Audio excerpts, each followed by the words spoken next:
মা যদি আইসা বলে এই শোনে দিকে তোর সাথে কথা আছে, বলবেন মা কি বলবা বলো।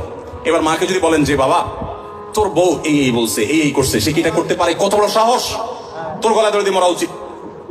মা যদি এসব কথা বলে, মাকে একইভাবে বলবেন মা আল্লাহ নবী সাল্লাল্লাহু আলাইহি সাল্লাম কোনোদিন স্ত্রীদের গায়ে হাত তোলেন নাই।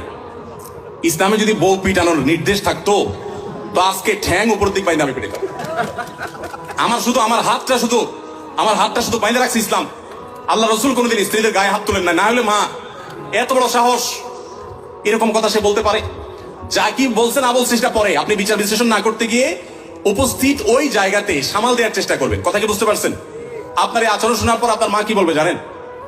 মাও ঠিক ওই বউয়ের মতোই বলবে আমার ছেলেটা আসলেই মানুষ ভালো, সমস্যা হলো আমার পোলাটা না বোকা, একদম বেকুব। এই জন্য সেই তো বউয়ের কাছেও বেকুব থাকলেন, মায়ের কাছেও। কিন্তু আপনাকে কেউ দোষী সাব্যস্ত করবে না। আর যদি পণ্ডিতি করে বউরে বলতে চান ঠিক আছে আমি দেখতেছি, থামো তুমি। মা কিভাবে এইসব কথা বলে, এরপর যাবে মা কই আসো তুমি, এদিকে আসো। এবার বসে মার সাথে আলাপ শুরু করবে।